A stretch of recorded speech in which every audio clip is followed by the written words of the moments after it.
Top at 6 tonight, South Florida blackout. FPL has a massive power failure affecting hundreds of thousands of people and intersections, making driving around town a nightmare. An equipment malfunction at an FPL substation shut down 2 nuclear reactors at Turkey Point, causing the domino effect in outages. And right now, the situation has gotten better, but it's far from over. And the evening commute may be a long one for some of you. Now, the outages started at about 1 o'clock this afternoon, and FPL has been working all afternoon to try to get people back online. Take a look at how many people have been affected. At the height of the blackout, FPL says an estimated 1 million customers lost power. The outage stretched from the Florida Keys through South Florida all the way up to the central and northeastern part of our state. Right now, 8,000 customers remain without power. We have news crews spread across South Florida on this story, so let's start with a question that everybody's asking. How did this happen, right? Local 10's Rad Berkey is talking with Florida Power and Light. He joins us live with some answers. And Rad, we understand there was some sort of fire out there in the last few moments? Not in the last few moments, but it did contribute to the problem. It happened at the Flagami substation, which is right behind me here. We are off Flagler Street, and we are at 92nd Avenue in Flagler. This is what is called the Flagami substation. This is where the problem all started, and coincidentally, it is right across the street from FPL's headquarters. There was an equipment malfunction here this afternoon about 1 o'clock, 1:15, when all the problems started.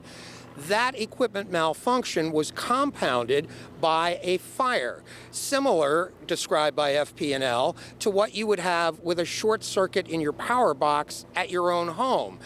The FPL workers were quickly able to extinguish that fire, but by that time, the problem had triggered another problem, this time at Turkey Point. The 2 nuclear reactors at Turkey Point were shut down because the amount of power coming into Turkey Point was too low to support the reactors, so both of those reactors shut down. That is when the real problems began to cascade. Outages affected everyone who was connected to power coming from Turkey Point. And as you said, that was 1 million customers. A customer can be like a building, and since nobody knows how many people are in a building, the best estimate could be 3 million people were without power at some point this afternoon. Now, earlier this afternoon, we had a spokesperson for FPL, one of the area managers, Aletha Player, spoke at the Miami-Dade Emergency Operations Center to try to describe the sequence of events, and here's what she had to say.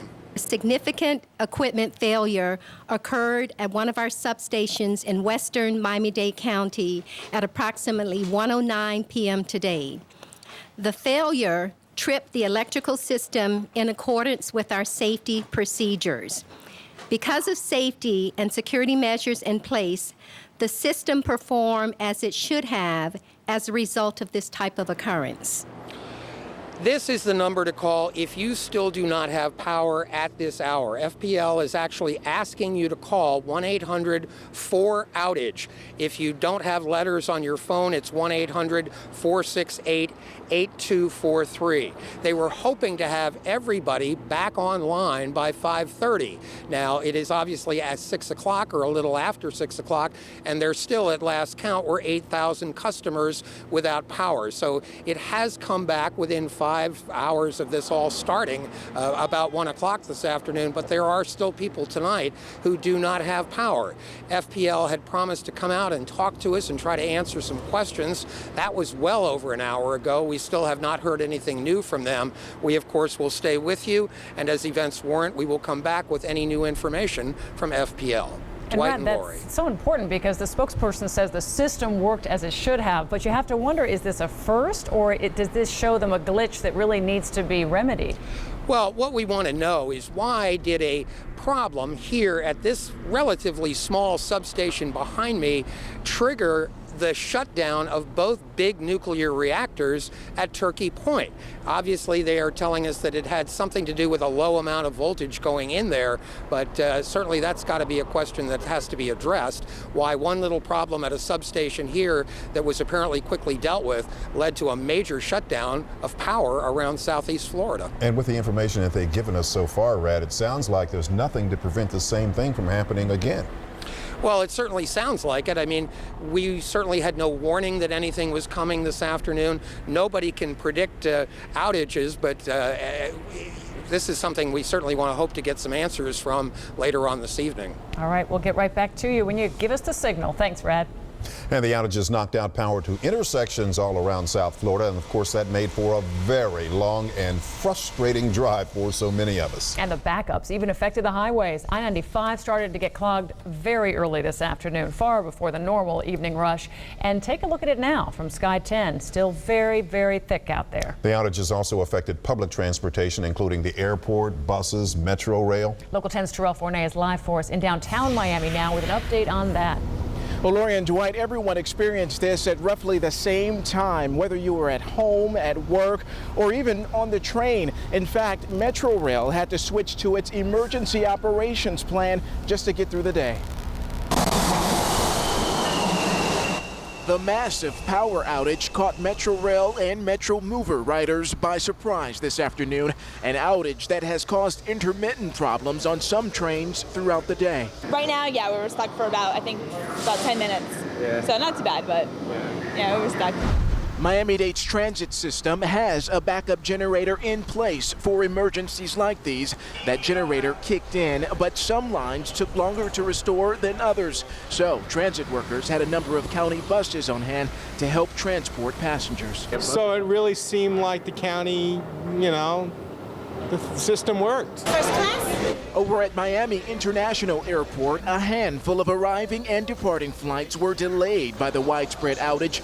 Margaret and Gerald Manuel of London say the lights went out in the entire concourse. Well, it just went dark, that's all. And the shops didn't come alight for quite a little while, so we couldn't go around the shops. Roughly, I suppose, about 10-15 minutes, not long. What is now a memory to some people was most certainly a headache to others. Many just took the opportunity to leave work early to try and beat traffic congestion. I'm on my way home, so I get home 15 minutes later, it's not so terrible. So things here tonight are back to normal with the Metro Rail and Metro Mover systems. And over at Miami International Airport, flights are just about caught up. We're told, Lori and Dwight, that those delays were only described as minor. Thank goodness. Terrell, thank you. Miami-Dade's Emergency Operations Center was partially activated at a level 2, but just as a precaution. Local 10's Glenna Milberg was there when Mayor Carlos Alvarez addressed the media. She joins us live now with some of the details from there. 7 o'clock. Good evening, everyone. Actually, in the last half hour, the Emergency Operations Center here was deactivated. All the power is back on, at least in Miami-Dade County, and so the threat, at least as far as these people are concerned, is over. But for most of the day, this was the headquarters and the clearinghouse for all of the information and logistics to fix any of the public safety or service threats that a power outage could bring. It's been a massive inconvenience. Because of the traffic congestion. You can't describe this as an emergency because it has not. The threat of emergency, though, put Miami-Dade's Emergency Operations Center on level 2 activation. Representatives from essential departments, police, fire, public works, transit, and the like, manned their posts in the big room. The first and biggest issue was on the streets where traffic signals were out. Miami-Dade police diverted 75 officers headed for field force training to intersections for traffic control duty. It is bad traffic inconvenience, of course, people having a sense of less than secure because lights are not on, that kind of situation, but no actual detriments to public safety. The sudden power loss tripped alarms in homes and businesses scrambling fire rescue. During the peak of the power outage, we were running all over town, not only with alarms, but with people trapped in elevators. Emergency managers kept tabs on slight delays at the airport, no problems at the Port of Miami, and public schools that decided to go with regular dismissal procedures. And of course, they were keeping tabs on FP&L and the repair progress in case there would be power outages after dark. And of course, contingency plans would have to be put in place in that respect. Luckily, that is not the case. And Lori, Dwight, the mayor, said late today, everyone showed up the way they were supposed to on time. Everyone had the information that they were supposed to have. And so this was a very good drill for this center. Good dress rehearsal. Glenna Milberg, thank you. Small portions of Broward County were also affected by this. But it appears power outages really weren't as big of an issue there in Broward as they were in Miami-Dade. Local 10's Roger Losi joins us live from Pembroke Pines with a look at the situation there. Lori, I guess you could say that if this had to happen, it's good that it happened when it did, because at rush hour right now here in Broward County, I can tell you that traffic is pretty much at normal levels. We're at the intersection of Pines and University, very busy normally this time of day, and very busy as usual here this time of day. This is one of the many areas in Broward that did spend some time this afternoon in the dark. Most of Broward was spared from the massive power outage, but a large southwest section of the county was plunged into darkness a little after 1 o'clock this afternoon. Davie, Cooper City, Pembroke Pines, Southwest Ranches, parts of Plantation. Shoppers at this Walgreens had to carefully find their way to the front door when the lights went out, and workers at the quarterdeck in Davie had to bring out the candles for lunchgoers. Well, the customers that we did have, we tried to serve them as best as we could and sent them on their merry way. After we lost our power, we turned everybody away. She says the waiters and waitresses had to add up their checks by hand. But for an hour or so, there was nothing to add up at the Shell station. No power meant no electricity to run the pumps. A brief inconvenience for motorists on E. Only a handful of Broward schools were affected, and the outage was brief. But even a flicker can cause disruptions in today's high-tech classrooms. I was in computers, and the computers weren't working. And what'd they tell you? Well, then it went on, and then it was working. Oh, okay. According to Broward's traffic engineering department, the lights at roughly 60 intersections were affected, sending officers scrambling to restore order to the crowded streets. When I was driving down University with no lights, which is extremely stressful, I think I must have aged 2 years. Despite the chaos on the roads, there were no serious accidents related to the lack of electricity. And we can tell you that Fort Lauderdale Hollywood International never did lose power today, although there were a number of delays that were weather-related. Also, the South Broward Hospital District, the Memorial family of hospitals, they never lost power as well. By around 3:30 or 4 o'clock this afternoon, things were pretty much back up to normal here in Broward County. Lori? All right, Roger, thank you. And be sure to tune in tonight for a Local 10 special report on the blackout. Lessons learned and hopefully plenty of questions answered. Our live team coverage gets underway for you at 8 o'clock. Now, if the power outage wasn't bad enough, parts of Broward County were hit with severe weather. The eastern part of the county was placed under a tornado warning this afternoon. The rain came down hard in cities like Fort Lauderdale, and more rain is expected later tonight. Our chief meteorologist, Trent Eyre, joins us now with our first look at the radar.